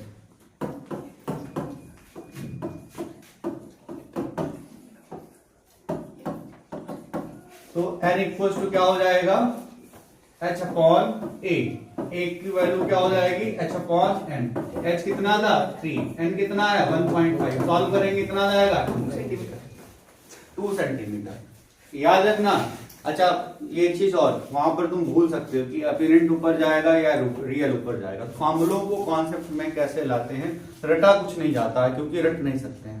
इतने सारे काम है तुम लोगों के पास में, इंस्टा फेसबुक स्नैपचैट सब चलाने हैं, ठीक है, और स्कूल का सब पता करना है, फेयरवेल और सब पेन फेस्ट और एक दूसरे की यादें, बहुत सारे काम है। तो फॉर्मूलों में के लिए टाइम कम है, फॉर्मूले नहीं याद किए जा सकते ना इसलिए। तो इसलिए हम बता रहे हैं कॉन्सेप्ट बस तुम्हारा क्लियर रखो, बाकी सब काम अपनी मौज करो। हाँ इतना ज्यादा सिलेबस ही नहीं है। तो हम बताते हैं, देखो इसमें क्या हुआ होगा कि खुद सोचो कि जब हम किसी ऑब्जेक्ट को किसी पर्टिकुलर मीडियम में डालते हैं तो ऑब्जेक्ट हमें कहाँ दिखाई पड़ता है, जहां पर है उससे ऊपर या नीचे, ऊपर, ठीक है। अच्छा रिफ्रैक्टिव इंडेक्स की वैल्यू हमेशा होती है 1 से ग्रेटर। 1 से ग्रेटर का मतलब क्या बड़ा होगा, मतलब 1 से ग्रेटर का मतलब क्या होगा, न्यूमरेटर बड़ा होगा या डिनोमिनेटर, न्यूमरेटर बड़ा होगा डिनोमिनेटर छोटा होगा, तभी तो वैल्यू 1 से ग्रेटर आएगी। तो न्यूमरेटर बड़ा है और डिनोमिनेटर, और अपने कॉन्सेप्ट के हिसाब से बड़ा कौन है, रियल या अपीरेंट, रियल बड़ा है, अपीरेंट छोटा है। क्योंकि जो एक्चुअल में जैसे पूल में जाते हैं तो पूल लगता थोड़ा सा है लेकिन होता ज्यादा गहरा है, होता है ऐसा कि नहीं। तो यानी कि रियल ज्यादा है और अपीरेंट कैसा है, कम। तो वही चीज है कि अपीरेंट अगर कम है यानी कि डिनोमिनेटर हमारा कहाँ आएगा, अपीरेंट की जगह पर, और रियल डेप्थ ज्यादा है तो वो कहाँ आएगी, ऊपर। ठीक है, क्लियर होगा ये। फिर आगे हम लोग सॉल्व करेंगे यहाँ पे। Image formed by an object placed between two plane mirrors. अब यहाँ पर 90 डिग्री का एंगल दिया गया है, रिफ्लेक्टिंग सरफेस जो है वो 90 डिग्री पे है। तो वहां पर क्या करेंगे, कैसी रिफ्लेक्टिंग सरफेस, मतलब कैसे बनेगी, यहाँ पर स्ट्रेट लाइन बनेगा, ठीक है। क्या बनेगा, इसमें कहा गया diver in swimming pool wants to send signal to a person lying on the edge of the pool by flashing his light waterproof torch. तो इसमें क्या करेंगे, उसको वहां पर अपनी एक्चुअल पोजीशन बताने के लिए किसी एंगल से बताना चाहिए कि या डायरेक्टली ऊपर, तो उसकी एक्चुअल पोजीशन कहां पे है, डायरेक्टली ऊपर, क्योंकि वो सरफेस की जब परपेंडिकुलर डालेगा तो वहां पर कोई रिफ्लेक्शन नहीं होगा, तो वहां पर पता चल जाएगा उसकी पोजीशन एक्चुअल कहां पे। क्योंकि वो तिरछा डालेगा तो जहां से वो लाइट रेज भेज रहा है वहां से लाइट नहीं आएगी, लाइट आएगी कहीं और से। तो एक्चुअल पोजीशन उसे बतानी तो क्या करेगा, तो उस सरफेस के परपेंडिकुलर, तो डायरेक्टली वर्टिकली अपवार्ड होना चाहिए, ठीक है, समझ में आया। कैसा होना चाहिए, डायरेक्टली अपवार्ड। अगर उसका एंगल क्रिटिकल एंगल से ज्यादा होगा तो क्या हो जाएगा, वो लाइट वहीं पर सरफेस पे फैल जाएगी, ठीक है। फिर आगे 49, two plane mirrors are inclined at angle theta at an angle, the ray of light is incident on one mirror and then reflected from other mirror. The angle between the first ray and the final ray will be, तो क्या हो जाएगा 2 theta. क्या angle हो जाएगा, 2 theta हो जाएगा, इसको याद रखना। फिर आगे क्या करेंगे, glass slab is placed in the path of a beam of convergent light that the point of convergent light. तो अगर ग्लास स्लैब रखी गई है, ठीक है, और बीम ऑफ कन्वर्जेंट लाइट पे, तो जो पॉइंट ऑफ कन्वर्जेंट लाइट होगा उस पे, जैसे कि हमारे ये लाइट रेज ऐसी थी, ये लाइट रेज जाके ऐसे यहां पर इकट्ठा हो रही थी, सब ऐसे इकट्ठा हो रही थी, ठीक है। और किसी का मन आया, उसने कहा कि नहीं हम तो यहां पर अभी ग्लास स्लैब रखेंगे, उसने यहां पर ग्लास स्लैब रखी। तो ग्लास स्लैब रखने से क्या हुआ होगा, तो जो इनका कन्वर्जेंट पॉइंट होगा वो दूर जाने की बजाय कहां हो गया होगा, पास आ गया होगा। समझ में आया, क्या होगा, पास आ जाएगा। तो हम लोग क्या करेंगे, सेम पॉइंट पर नहीं रहेगा, याद रखना, क्या हो जाएगा, पास आ जाएगा। चलिए अभी 50 क्वेश्चंस हुए हैं, एक घंटे में थोड़ा आराम कर लेते हैं। तो ये क्वेश्चन नंबर 50 में क्या है, ग्लास स्लैब को हम कन्वर्जेंट बीम के बीच में रख रहे हैं। पहले हमारे पास में एक कन्वर्जेंट बीम है जो इस तरीके से जाके एक पॉइंट पर सारी लाइट रेज जो है वो इकट्ठा हो रही थी, ठीक है, ये यहां पर सारी रेज इकट्ठा हो रही है। अब हमने क्या किया, अब हमने इनके बीच में एक ग्लास स्लैब को रख दिया। तो जब हम ग्लास स्लैब को रखेंगे तो ग्लास स्लैब को रखने से क्या होगा, यहां पर जब रेस थी हमारी, जैसे यहां पर हमने नॉर्मल डाला, तो नॉर्मल डालने से क्या होगा, ये रेस कहां की तरफ अब बेंट होगी, टुवर्ड्स द नॉर्मल। ये कहां चली जाएगी, इधर की तरफ। ऐसे ये सारी रेस कहां चली जाएंगी, जैसे नॉर्मल डाला तो ये रेस जो ऐसे जा रही है कहां चली जाएगी, इधर की तरफ। तो ये सारी रेस जो है वो यहां पर के बजाय थोड़ा सा आगे यहां पर जाके ऐसे करके इंटरसेक्ट करेंगी। ऐसे ये जो रेस हैं वो इंटरसेक्ट कहां करेंगी, जहां पर पहले कन्वर्ज हो रही थी उनके कन्वर्जन का क्या हुआ, थोड़ा सा आगे। तो हम लोग ये कहेंगे कि जो कन्वर्जेंट लाइट है तो क्या हो जाएगा, moves away from the glass slab. पहले क्या था, पहले जब ग्लास स्लैब नहीं थी वो कहां कन्वर्ज हो रही थी, यहां पर। जब हमने इसको रखा, हमने नॉर्मल डाल के देखा तो यहां पर क्या हुई, जो रेस थी वो bends toward the normal, bend हुई थोड़ा सा, और फिर ये मतलब अवे फ्रॉम द नॉर्मल गई। लेकिन जब यहां पर ये बेंड हुई तो इसके रिफ्लेक्शन की वजह से क्या हुआ, वो जितना यहां पर कन्वर्ट हो रही थी उसके बजाय क्या हुआ, थोड़ा सा आगे बढ़ गई। ये चीज याद रहेगी। तो ये क्वेश्चन नंबर 50 का आंसर तुम्हारा क्या होगा, क्वेश्चन नंबर 50 का आंसर बी होगा। ठीक है, तो हम लोग आगे बढ़ते हैं इसमें। और जैसा बीच में एक कॉन्सेप्ट आया था, तुम लोगों ने पूछा अभी इसमें हमसे, एक क्रिटिकल एंगल क्या होता है या टोटल इंटरनल रिफ्लेक्शन, TIR। ये बहुत इंपॉर्टेंट टॉपिक है क्लास 12 का। हम यहां समझाते हैं total internal reflection. When light travels from denser medium to rarer medium. Light कहां से कहां ट्रेवल कर रही है, डेंसर मीडियम से रेयरर मीडियम में ट्रेवल कर रही है। Angle of incidence is greater than critical angle. Light travels from denser medium to rarer medium, and angle of incidence is greater than critical angle. When light doesn't get reflect, it reflects back in the same medium and traps for a while. This phenomena is known as total internal reflection. Diamond में भी क्या होता है, diamond में light पड़ती है, पड़ने के बाद कई बार वो ट्रैप रहती है अंदर, इसलिए वो ज्यादा चमकता है। ठीक है, तो ये जो ट्रैपिंग ऑफ लाइट है इसको हम लोग डेंसर मीडियम कहते हैं, वो टोटल इंटरनल रिफ्लेक्शन कहते हैं। अब ये जो क्रिटिकल एंगल है ये क्या है, angle of reflection, angle of incidence, angle of incidence in the denser medium, for which angle of reflection in rare medium is 90 degree, is known as critical angle. Critical angle क्या होता है, the angle of incidence in the denser medium for which angle of reflection in rare medium is 90 degree, is known as critical angle. तो इसका जो formula था याद रखना, sign I upon sine R क्या था, sine I upon sine R कितना था, एन होता था। लेकिन जब लाइट रेयरर से डेंसर में जाती है तो होता है एन, यानी कि अगर डेंसर से रेयरर में जा रही होगी तो फॉर्मूला क्या हो जाएगा, 1 अपॉन एन। तो साइन आई की जगह क्या हो गया सी, क्योंकि आर की जगह क्या हो चुका है 90 degree.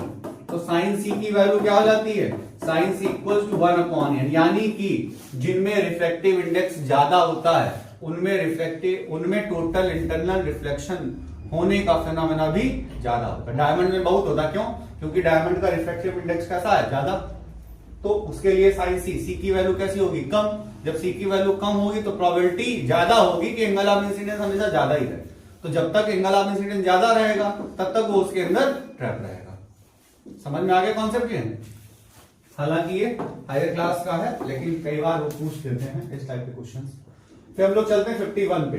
The real image is formed by a convex mirror when the object is placed. अगर रियल इमेज फॉर्म हो रही है कॉन्वेक्स मिरर में, ठीक है, तो ऑब्जेक्ट कहां पर फॉर्म होगा, कॉन्वेक्स मिरर में रियल इमेज फॉर्म नहीं होती है। एक केस में फॉर्म हो सकती है जब ऑब्जेक्ट ही हमारा वर्चुअल, ये होता है principle of reversibility of rays. Virtual अगर ऑब्जेक्ट हुआ तो हो सकता है। फिर आगे हम लोग, वैसे हम लोगों को ये लिखना है ना, virtual image is formed by a concave mirror when object is placed between. तो याद रखना कि पोल और फोकस के बीच में।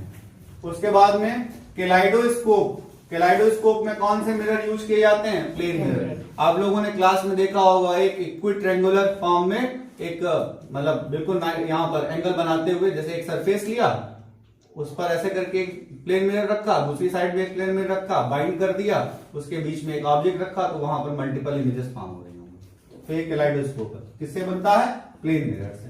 When a convex lens made of glass is immersed in water, the focal length, याद रखना जब हम किसी मीडियम में, अभी हम लोगों ने एक फॉर्मूला देखा था 1/n equals to n minus 1 1/r1 minus 1/r2, ठीक है। अब देखो अगर हम उस लेंस को किसी दूसरे मीडियम में इमर्स कराते, पहले कहां रखा था? पहले रखा था वो एयर में रखा था। n का मतलब क्या होता है? n का मतलब होता है n2/n1। पहले नीचे क्या था? पहले नीचे 1 था। पहले नीचे क्या था? 1 एयर में रखा था ना। अब हमने उसको कहां रख दिया? वाटर में। जब हम उसको वाटर में रखेंगे तो n1 की वैल्यू क्या, n1 की वैल्यू पे क्या फर्क पड़ेगा? एयर से निकाल के हमने वाटर पे रख दिया तो n1 की वैल्यू पे क्या फर्क पड़ा? क्या हो गई? घट गई n1 की वैल्यू। n1 होती है, n1 का मतलब होता है रिफ्रैक्टिव इंडेक्स ऑफ मीडियम और n2 का मतलब होता है refractive index of material. n1 की वैल्यू बढ़ गई। और जब n1 की वैल्यू बढ़ गई तो इस पूरे की वैल्यू कम हो गई। जब इस पूरे की वैल्यू कम हो गई 1/f कम हो गया। जब 1/f कम हो गया तो f की वैल्यू बढ़ गई। जब 1/f कम हो जाएगा तो f की वैल्यू बढ़ जाएगी। यानी कि फोकल लेंथ में क्या करेंगे? Focal length increases. क्या हो जाएगा? नहीं समझ में आया? फिर से बताते हैं, चेहरों से तुम लोगों को पता चल रहा है कि कॉन्सेप्ट नहीं आया। 1/f इक्वल्स टू n-1 और n का मतलब क्या होता है? n2/n1 minus 1 और 1/r1 minus 1/r2। देखो रेडियस में तो कोई चेंज हमने किया नहीं। अब n2 और n1 को समझ लो। n2 का मतलब है मटेरियल और n1 का मतलब क्या है? मीडियम। अब तुमने उसको एयर से उठा के पानी में रख दिया, क्या चेंज किया? n2 चेंज किया कि n1 चेंज किया? n1 चेंज किया। अब एयर से उठा के पानी में रखा तो n1 की वैल्यू पे क्या फर्क पड़ा? अगर n1 की वैल्यू बढ़ गई, डिनोमिनेटर बढ़ गया, तो यानी कि इस फॉर्मूले में यहां पर की वैल्यू पे क्या फर्क पड़ा? फाइनली कम हो गई। तो यानी कि 1/f डिक्रीज हो रहा है और जो 1/f डिक्रीज होगा तो f इंक्रीज हो जाएगा। यानी कि फोकल लेंथ पर क्या फर्क पड़ता है? पानी में डालने पर बढ़ जाती है। लेकिन मिरर अगर है तो कोई फर्क नहीं पड़ेगा। लेंस में फर्क पड़ेगा, मिरर में कोई फर्क नहीं पड़ता। लेंस में हमेशा फोकल लेंथ क्या हो जाएगी? चाहे वो कॉनकेव हो चाहे कॉन्वेक्स हो, दोनों ही केसेस में फोकल लेंथ पर क्या फर्क पड़ता है? बढ़ जाती है। ठीक है। दूसरी चीज, एक क्वेश्चन और मन में आ रहा वो बताते हैं। अगर तुमसे कहा जाए कब ऐसा होता है कि एक कॉन्वेक्स लेंस कॉनकेव की तरह बिहेव करने लगे? सर जब वो जिस मीडियम में रखा उसकी रिफ्रैक्टिव इंडेक्स मटेरियल के रिफ्रैक्टिव इंडेक्स से ज्यादा। जब अगर किसी लेंस का जो रिफ्रैक्टिव इंडेक्स है वो जो मीडियम के रिफ्रैक्टिव इंडेक्स से कम हो जाएगा तो क्या हो जाएगा? उसको किसी ऐसे मीडियम में उठा के रख दो जिसका रिफ्रैक्टिव इंडेक्स मटेरियल के रिफ्रैक्टिव इंडेक्स से ज्यादा है, तो क्या हो जाएगा? वो कॉनकेव कॉन्वेक्स की तरह और कॉन्वेक्स कॉनकेव की तरह बिहेव करने लगेगा। क्यों? क्योंकि अगर सोचो n2/n1 था, अब n2 की वैल्यू अगर n1 से कम है तो क्या हो जाएगा? इसका साइन क्या हो जाएगा? अपोजिट हो जाएगा। प्लस की बजाय माइनस और माइनस के बजाय प्लस हो जाएगा। यानी कि कॉनकेव की जगह कॉन्वेक्स और कॉन्वेक्स की जगह कॉनकेव हो जाएगा। ये कुछ तुम्हारे मतलब कॉन्सेप्चुअल क्वेश्चंस हैं। ये तुम्हारा ये पूछा जा सकता था। अब देखो ये फार्मूला तो सिलेबस में नहीं है, लेकिन ये कॉन्सेप्ट तुम्हारा सिलेबस में है कि अगर हम मीडियम चेंज कर देंगे तो फोकल लेंथ पे क्या फर्क पड़ेगा। तो याद रखना फोकल लेंथ बढ़ जाएगी। फिर क्या हुआ? Find out the correct option for the following. The magnification is positive for all virtual images and negative for all real images. सही है। The magnification for concave lens and convex mirror is always positive. जो magnification है concave lens का और convex mirror का वो हमेशा positive है, और convex lens और concave mirror का positive negative कुछ भी हो सकता है depending on situation, depending on position of object. तो दोनों ही statement सही है ना। तो क्या हो जाएगा? Both A and B are true. दोनों स्टेटमेंट सही है। फिर a person standing at some distance from a mirror finds its image erect virtual and of the same size mirror is plane mirror. Same size का होगा तो plane mirror, और smaller size का image बनेगा तो क्या होगा? Convex mirror. और अगर इमेज का साइज अगर लार्जर है तो कौन सा होगा? Concave mirror. उसके बाद में क्या करेंगे? 57। और 57 में क्या हुआ? इसमें हमें देखना है ग्लास से वाटर में जा रही है। ठीक है। तो इसमें कहा गया the value of angle in the case of refraction will be, तो इसमें क्या कहा गया, इसमें कहा गया light from air to glass and from air to water, glass से एयर और फिर जा रहा है एयर से air to glass and from air to water, दो यहां पर दिए गए हैं फिगर। तो हमें यहां पर फिगर थर्ड जो दिया गया है उसमें पूछा गया है, फिगर थर्ड में हमसे एंगल पूछा गया कि क्या फर्क पड़ेगा। अब देखो यहां पर 60 से 35 बना, ठीक है, यहां पर 60 से 35, तो हम लोग यहां पर क्या करेंगे। अब देखो ये क्वेश्चन अच्छा क्वेश्चन है, इसको ध्यान से देखना। अभी तुम लोग वहां पर ज्योमेट्री लगाने लगोगे, लेकिन जो हम लगाने वाले हैं वो तुम्हारे दिमाग में शायद कुछ लोगों के ना गया हो। यहां लगाएंगे एयर इक्वल टू क्या हो जाएगा, sine I upon sine R, ठीक। ये क्या हो गया, एयर से ग्लास में जा रही है तो एनजी, और यहां क्या हो गया एन, ऐसे यहां पर क्या हो जाएगा एन डब्ल्यू, यहां पर एयर से वाटर में जा रही है तो एन डब्ल्यू क्या हो जाएगा, यहां पर भी साइन आई अपॉन साइन, ठीक है। और यहां पर क्या, यहां पर sine I upon sine R का मतलब क्या हुआ, साइन 60 अपॉन साइन 35, और यहां पर भी क्या हुआ, साइन 60 अपॉन साइन 41, ठीक है। अब कहां से कहां जा रहा है, अब जा रहा है वाटर से ग्लास में, जहां पहुंचेगा और जहां से आएगा, ठीक। इसकी वैल्यू क्या होगी, किसके बराबर होनी चाहिए, इसकी वैल्यू अगर हमें देखनी है तो इसकी वैल्यू क्या हो जानी चाहिए, इसकी वैल्यू यहां पर साइन 41 अपॉन साइन थीटा। अच्छा, इसका एक और फार्मूला भी है, इसका फार्मूला क्या है, साइन, यहां पर अगर देखा जाए तो sine N G upon sine, sorry, इसका अगर एक और फार्मूला देखें,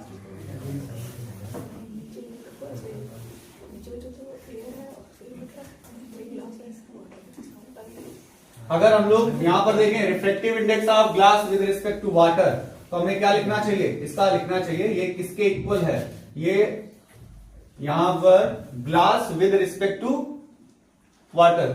याद रखना, जिस पूछा गया ग्लास का वाटर के रिस्पेक्ट में, तो रिफ्रैक्टिव इंडेक्स के टर्म्स में क्या होता है, जो ऊपर है वो ऊपर रहेगा, जो नीचे है वो नीचे रहेगा। यानी कि क्या करेंगे, N W upon N G. अब एन डब्ल्यू की वैल्यू क्या आई थी, साइन 60 अपॉन साइन 41, और ये वैल्यू क्या आई है साइन जी की, साइन 60 अपॉन साइन 35, ये कैंसिल हो गए, कितना आया, साइन 35 अपॉन साइन 41। और वहां पर हम लोग अगर वैल्यू देखें, वहां पर हमारा आ गया 41 अपॉन 30, तो फाइनल आंसर हमारा कितना होना चाहिए, 35 डिग्री। क्या होगा, अब इसको फिर से हम लोग देखो एक्सप्लेन कर लेते हैं, देखना अगर ये क्वेश्चन थोड़ा सा टफ है, फिर से ध्यान देना बेसिक्स पर, सब लोग इधर फोकस करेंगे। सबसे पहले हमने यहां पर रिफ्रैक्टिव इंडेक्स निकाला। याद रखना, जब एयर की रिफ्रैक्टिव इंडेक्स जब एयर की रिस्पेक्ट में निकालते हैं तो ऊपर लिखने की जरूरत नहीं होती, थोड़ा सा कंफ्यूजन कम हो, इसलिए हमने यहां पर सिर्फ एनजी लिखा है, विद रिस्पेक्ट टू एयर नहीं लिखा, ठीक है। अब यहां पर वैल्यू क्या होनी चाहिए, साइन 60 अपॉन साइन 35, यहां निकाला है डब्ल्यू, क्या हुआ, साइन 60 अपॉन साइन कितना हुआ, 41। अगर हम इस इक्वेशन में, एक इक्वेशन से दूसरी इक्वेशन में डिवाइड कर दें, अगर हम लोग निकाल लें यहां पर, और हमें निकालना क्या, हमें निकालना है the value of angle of, जो तीसरा है वो वाटर से ग्लास में जा रहा है, तीसरा कहां से कहां जा रहा है, वाटर से ग्लास में, एनजी, और यहां पर क्या हुआ, एन डब्ल्यू, तो इसमें N G upon N W, उस इसके लिए क्या होना चाहिए, N W upon N G. यानी कि इसको सॉल्व करें तो कितना आ जाएगा, sine 60 upon sine 41 upon sine 60 upon sine 35। ये ऐसे पता चलेगा, ये रिफ्रैक्टिव इंडेक्स का जो फॉर्मूला होता है, देखो इसमें वाटर से ग्लास में जा रही है तो जिसमें पहुंचती है उसका रिफ्रैक्टिव इंडेक्स, जहां आती है, जहां से आ रही होती है उसके रिस्पेक्ट में, ठीक है। जहां से आ रही होती है उसको कहां रखते हैं, उसको रखते हैं ऊपर, जहां पहुंचती है उसके रिस्पेक्ट में। तो देखो इस डायग्राम के हिसाब से क्या होना चाहिए, किसका रिफ्रैक्टिव इंडेक्स किसके रिस्पेक्ट में है, refractive index of glass with respect to, और रिफ्रैक्टिव इंडेक्स के टर्म्स में हमने क्या बताया था, जो ऊपर है वो ऊपर रहेगा, जो नीचे है वो नीचे रहेगा। तो यानी कि NW की वैल्यू ऊपर और NG की वैल्यू नीचे। तो जब हमने सॉल्व किया तो हमारा आंसर क्या आया, हमारा आंसर यहाँ साइन 35 अपॉन साइन,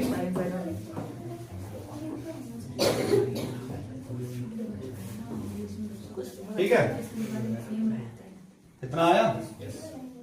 तो क्या हो गया यहाँ पर साइन 35 अपॉन साइन 41 आया। अब जब इसकी वैल्यू निकालेंगे इस डायग्राम के हिसाब से, तो डायग्राम के हिसाब से क्या होना चाहिए, साइन 41 अपॉन साइन थीटा।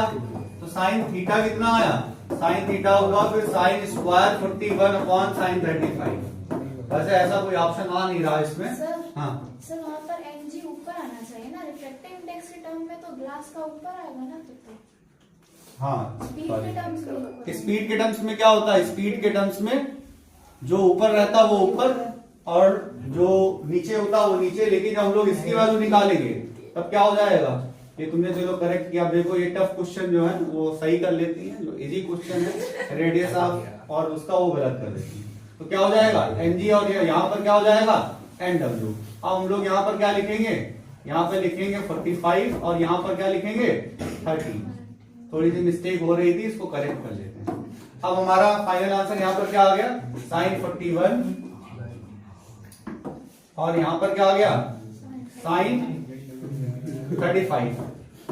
अब इसको जब हम लोग यहाँ पर कंपेयर करेंगे तो यहाँ पर क्या हो जाएगा, यहाँ पर साइन, ध्यान रखना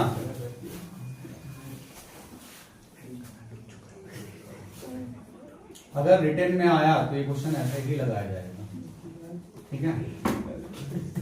तो क्या हो जाएगा 41 कैंसिल हो जाएंगे, कंपेयर करने पर थीटा कितना आ गया 35, ठीक है। थीटा कितना हो गया, पहला वाला डायग्राम देखो, नहीं क्लियर हो रहा तो फिर से देखो, पहला डायग्राम देखो।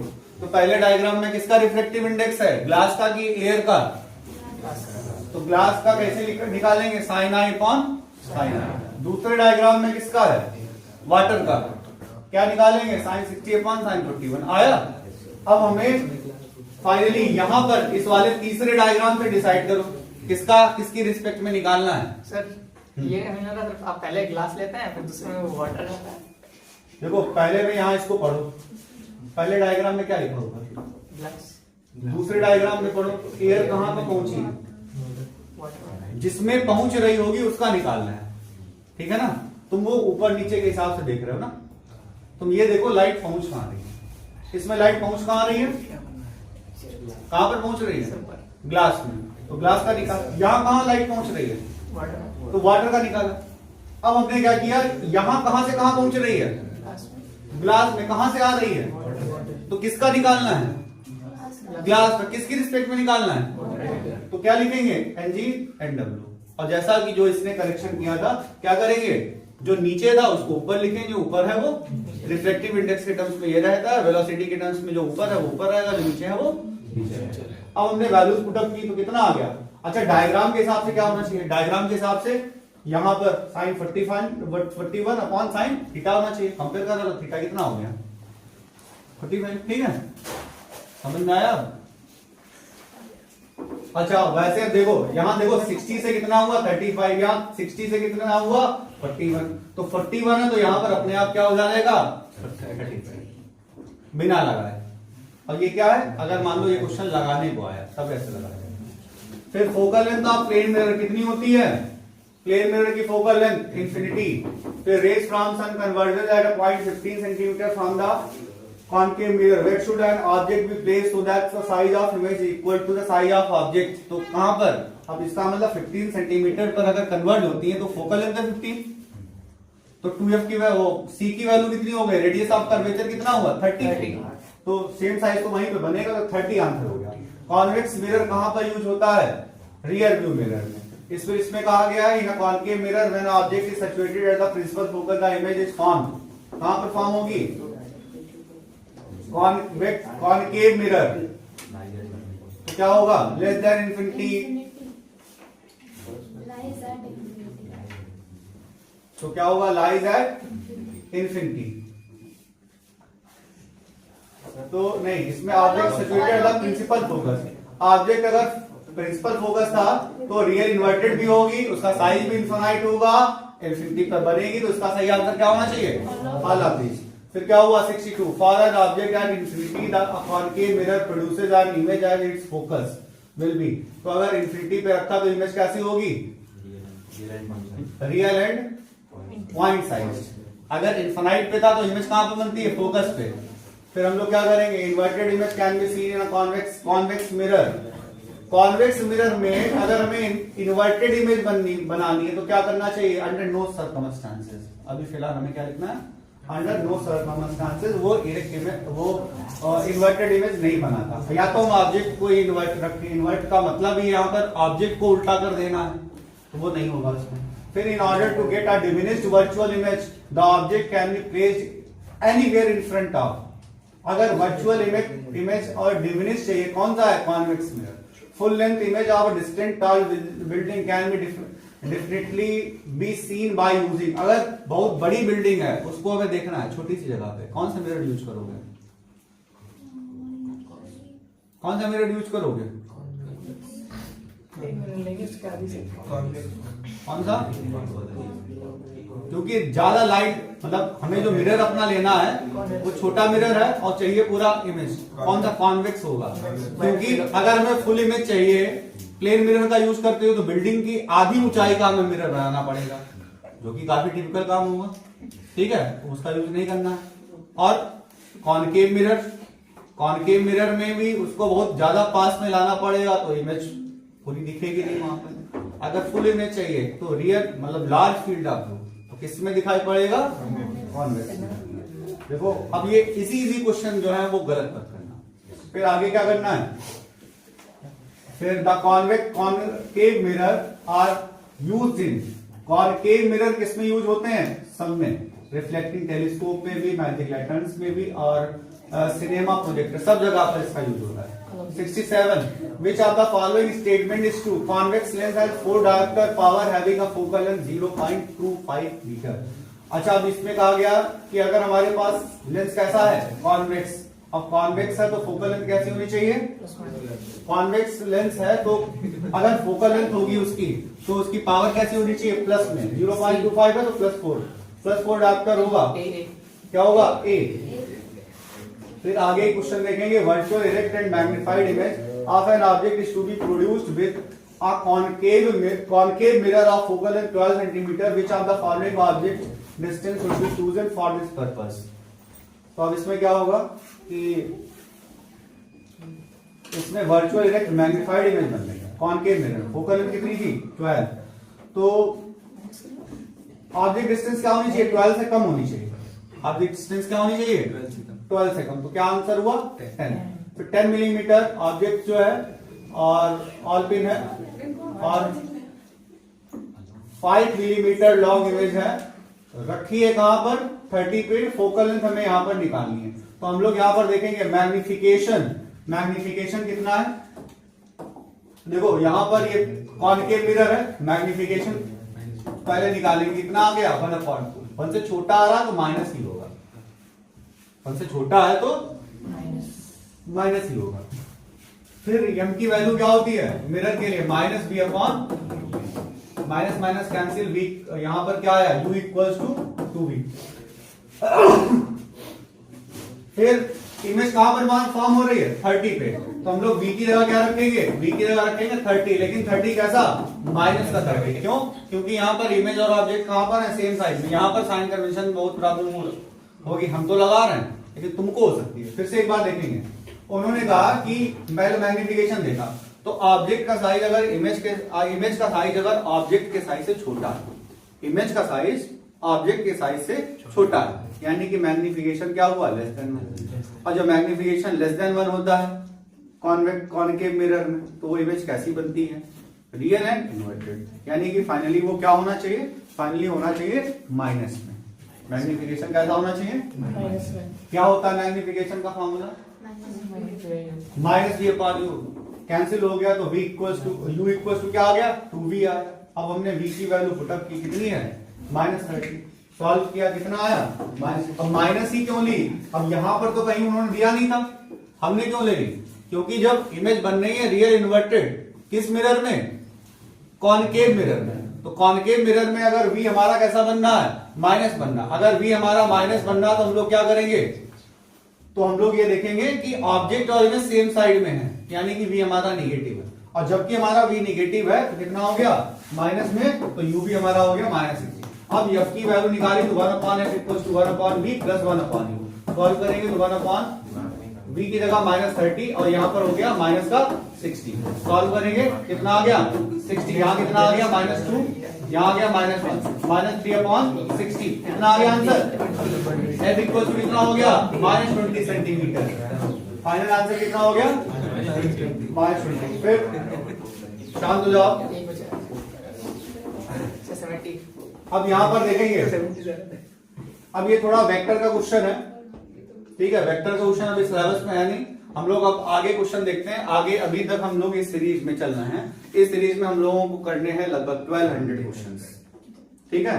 इन 1200 क्वेश्चंस को हमें यहाँ पर कंप्लीट करना है, और ये सारे क्वेश्चंस अगर आप कंप्लीट कर लेंगे तो यहाँ पर आप देख पा रहे होंगे सिर्फ आपका मल्टीपल चॉइस ही नहीं है, आपके यहाँ पर न्यूमेरिकल्स भी बीच में यूज हो रहे हैं, आपके कॉन्सेप्ट भी बीच में यूज हो रहे हैं, और आगे हम आपको दिखा देते हैं इसमें आपके जो असर्शन रीजन है ये सारे कवर होंगे इसमें। असर्शन रीजन के बाद में कुछ फिल इन द ब्लैंक्स के टाइप के क्वेश्चंस हैं, वो भी यहाँ पर कवर हो जाएंगे।